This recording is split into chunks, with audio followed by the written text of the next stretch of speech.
Hi there, it's Ian here, and you're watching Grumpy Opinions, the show where I'm going to tell you all about what I think of films, TV shows, games, and life in general. Let's get on with the show. Outlander is a show about Jamie and Claire Fraser, their extended family, and their adventures in late 18th century America.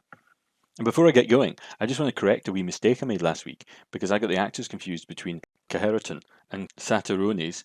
I thought that Gregory Dominic Odjig played the former, when actually it turned out it was a guy called Braden Clark. Sorry lads, but frankly I got so confused because neither of them actually has a photo on their IMDb, and all the promotional I could find on this stuff, basically, never actually pointed out.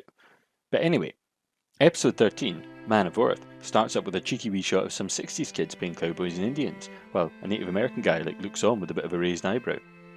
The show proper though finds us back near the Mohawk camp with Jamie and Claire.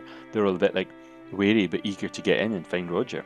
And the natives know they're there, so they wander in and say hi, and at first it's a wee bit suspect till they mention that they want trade and everyone looks bored.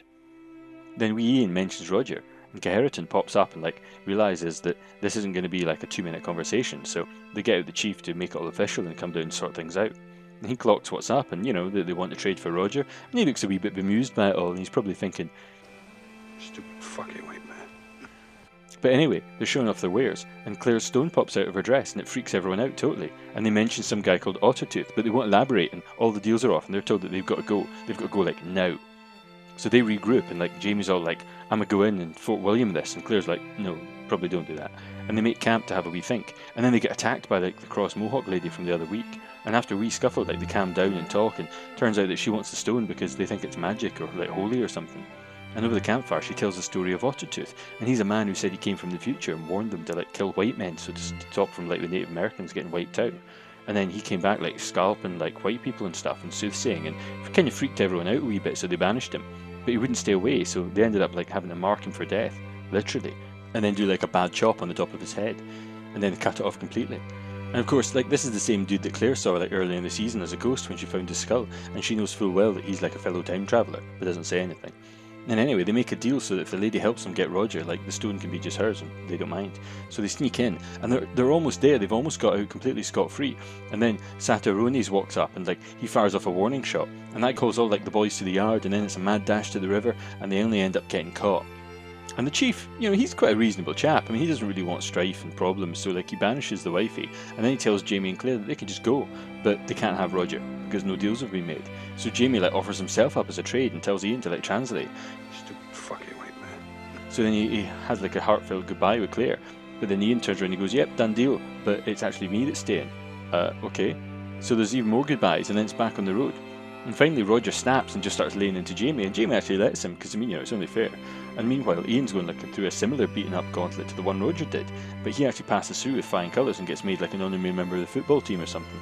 So once Roger's beaten the bad mood out of himself, they actually talk properly, and they try and explain what's happened to him, and he kind of understands things. But then Claire drops the rape bomb followed by a pregnancy grenade, and Roger ends up totally shell-shocked, which is funny because Jamie and Claire both want to know his decision right then, and know exactly what he's going to do, and if he's going to look after their daughter and be her husband and look after the baby that might not be his. And he's a bit what's going on? Nah, I kind of need to think. So he jumps on his horse and rides off on his own.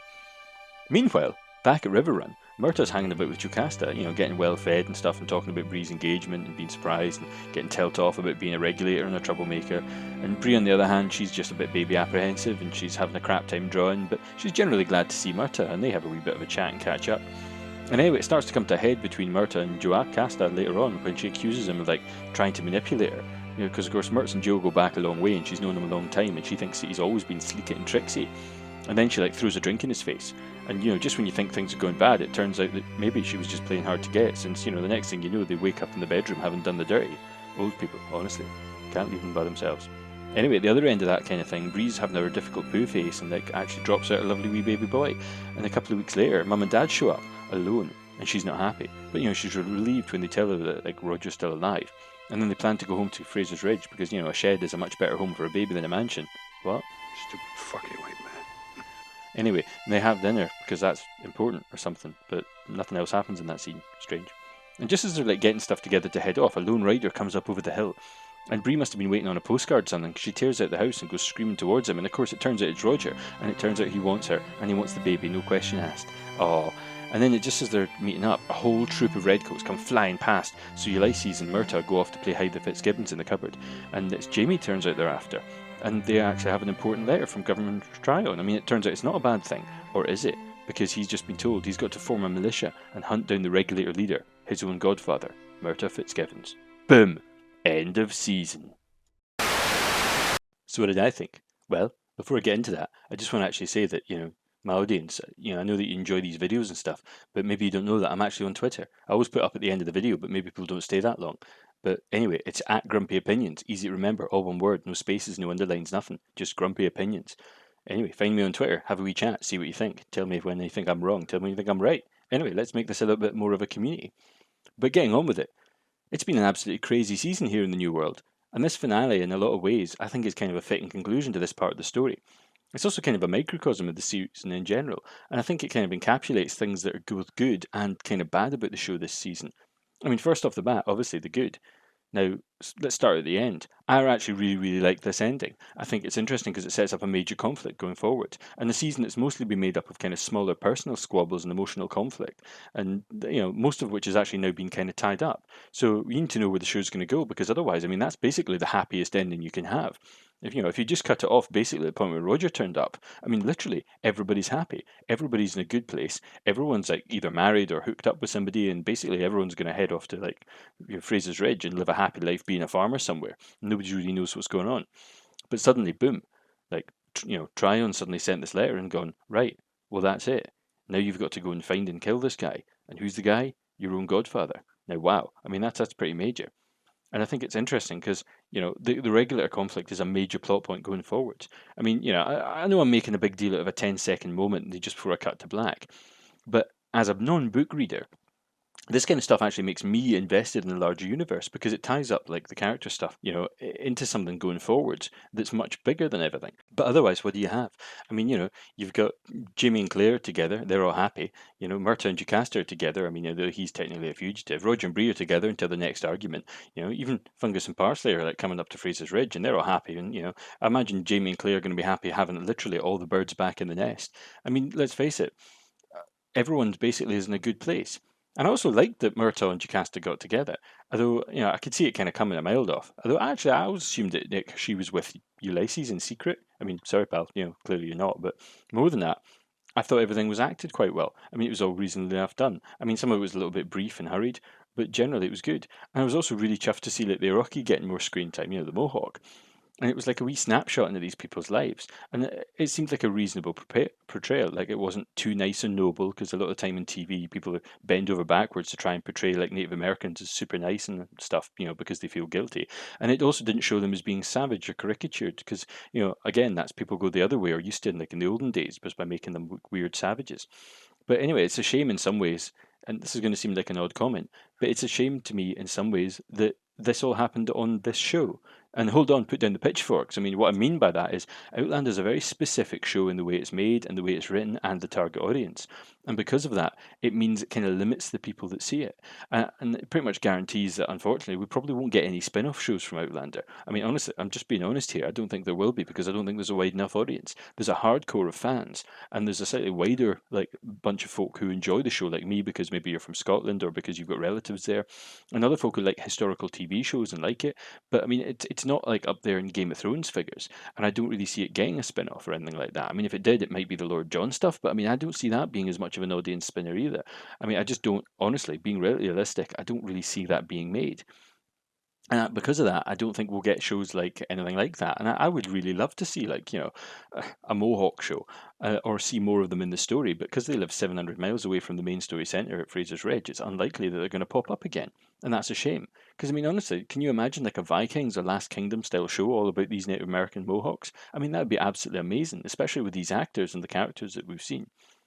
But yeah, anyway, other than that, all the technical stuff, I mean, it was all really well done. There wasn't much in the way of special effects other than like the basic sort of blue screening and stuff that I think they do with like, when they're doing Riverrun. Because I mean, that's, I've seen the photos, it's not actually a full building. But anyway, and the acting was pretty solid. I didn't really have any issues with anything. I mean, there was a couple of moments of Ian doing his over enunciating, and Claire did that again at one point. But I mean, really, nothing to write home about. So that in itself is a bit of a gripe, though, because everything was all right. but it was just alright. And for a season finale, is that all the good things I can say about it? I mean, I've got to be honest, I didn't get any way emotional about anything that happened in this episode because frankly I didn't feel it was anything was actually bad was going to happen.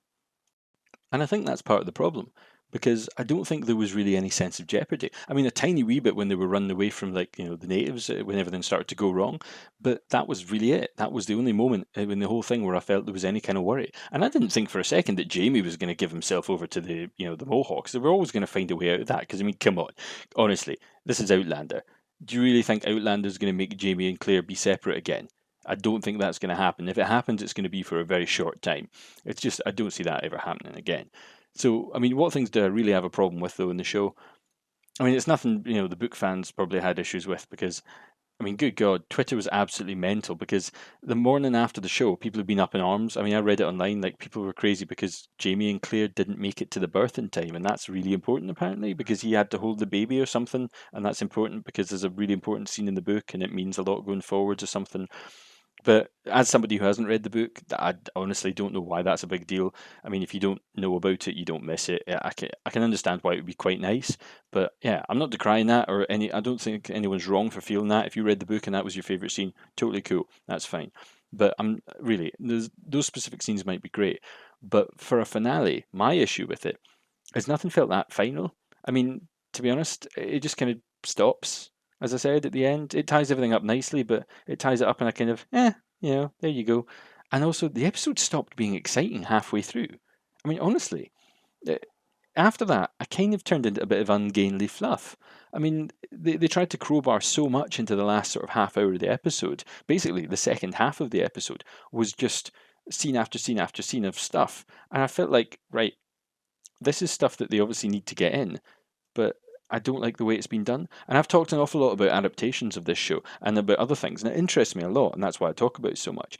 But the fact is, audiences are kind of used to seeing adaptations of books. I mean, let's face it, right now we've had Lord of the Rings, we've had The Hobbit, we've had like young adult books like Divergent and Hunger Games and Mortal Engines, and TV shows like this and Handmaid's Tale, Game of Thrones, Man in the High Castle. I mean, book adaptations on TV and in films are pretty common these days, and folk know it. But there's always a cost with them.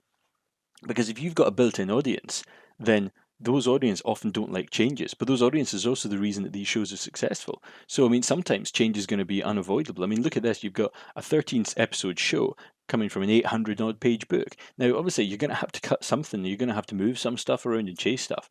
I mean, like, put it this way. In a book, you could have a whole chapter of somebody just sitting in a room looking at a dog chewing a bone or something. But in TV, I mean, that's like 2 seconds of screen time at best. Maybe 10. Otherwise, the audience is just going to get bored.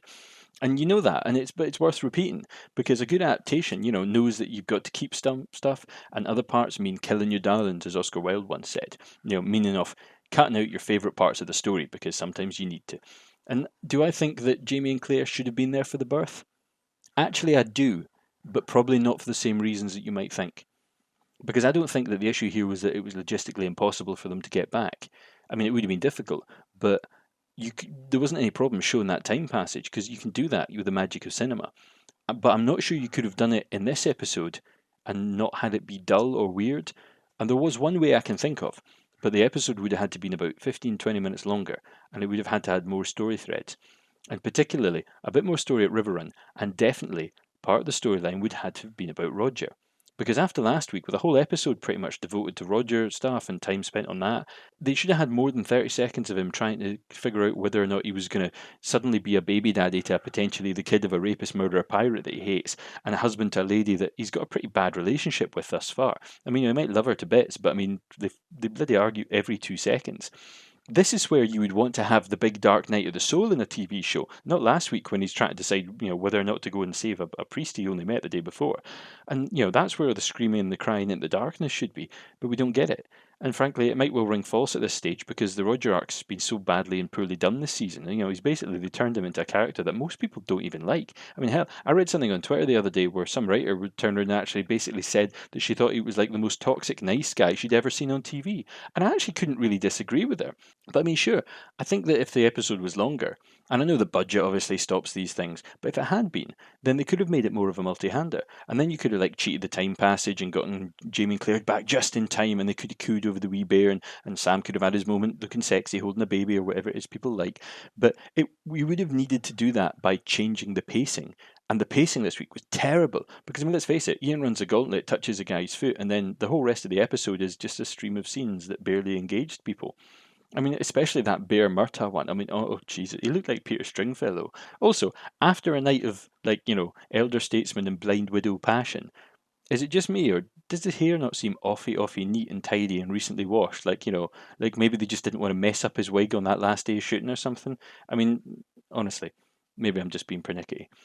But the Murtaugh stuff, as well as the Bree stuff, it felt like it was there just to tie up loose ends. I mean, like the scene with Murtaugh and Bree, that felt like it was only there so she could say it outright. I don't really want to marry Lord John, and he doesn't want to marry me either, just in case audience members didn't realise and started to like ship it a bit or started to wonder if she was a bad person and she'd given up on Roger.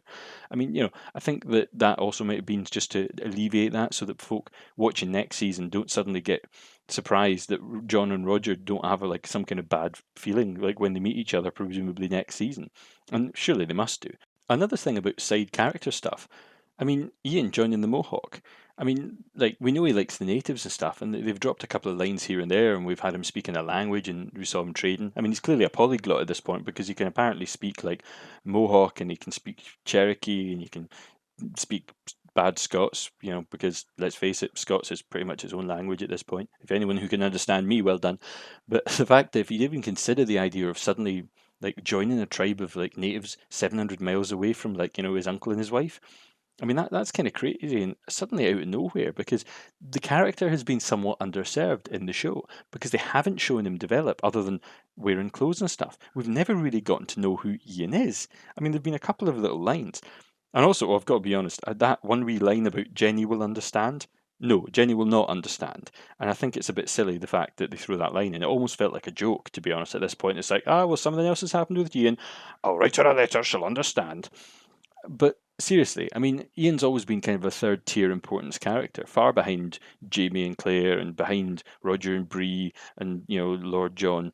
And again, adaptation is kind of the problem here. Because, I mean, I presume in the book, there's more time devoted to him. There's more scenes, there's stuff people mention. People mentioned that he should have been there in the episode when Willie turned up and stuff. I mean, a lot of that stuff, has clearly been changed. And I've said it before, but I feel like the showrunners have a really, really tough time making this show because they must have a ridiculous balancing act to do because they've got to make the book translate to the screen, translate into an episodic form, and then they've also got to make it so that people who've never read the books can understand it and enjoy it, and people who have read the books can understand it and enjoy it, and that everyone's happy. So the obsessive book fans are happy, and the absolute non-book fans are happy, and everyone in between kind of enjoys it. And I do feel in some ways that they've actually done quite well this season in the sense that they made it more of an ensemble show. But frankly, I think at this stage they actually need to have the balls to just completely double down on that and make the show completely about the story and about hitting important story beats and character beats and setting them up properly rather than making it about big fan moments and appeasing the fan base all the time. And I know some people are going to disagree with me because they want to see the moment where, Jamie walks on a tightrope balancing a chicken in book 12 that is massively integral to whatever part of the storyline. I'm being silly, but the point is, I think that actually it's more important that the characters feel right than the characters do exactly what was in the book. And I've always said that I'm always more in favour of the thing being closer to the spirit of it and not necessarily the exact word of it, as long as it makes for entertaining telly. Because I just want to watch a show I enjoy. But I think it's really also telling about it though that if you watch like any of the stuff about like the making of things, they always talk about there being arguments in the writer room. And not because I think that they've got great problems there. I think arguments in the writer room is probably quite common. But I think it shows that a lot of the ideas that they have aren't universally popular, even amongst the writing staff. And frankly, I feel that the first few seasons, it probably had a big difference having Ron Moore on the show.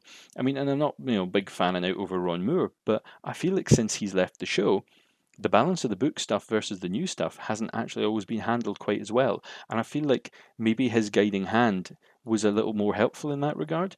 And every time I listen to like the podcasts on the website, or watch like the post-show snippets, I feel like these people who are making these decisions, frankly, their opinions maybe just aren't ones that work for everyone. I mean, I'm not ragging on these people. They make a fantastic show and stuff, but I've got to give my opinions.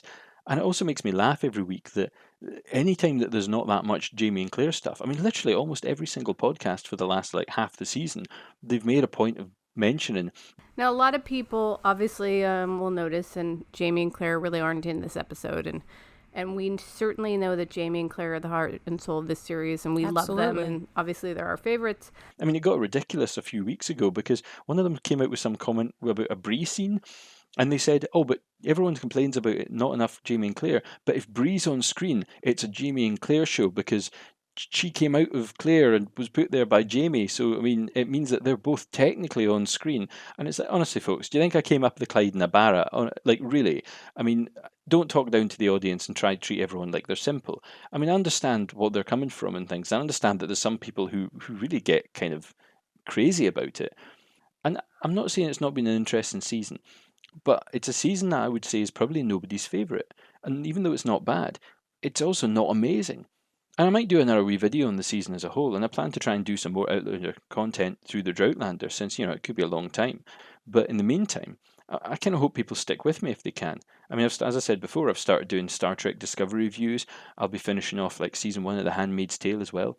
And as well as some other new stuff after that, I'm definitely going to do the final season of Game of Thrones when it's on. So yeah, hopefully it should be a good year before the next season of Outlander, and I'll definitely be here then. So until then, keep watching, and I'll keep grumping.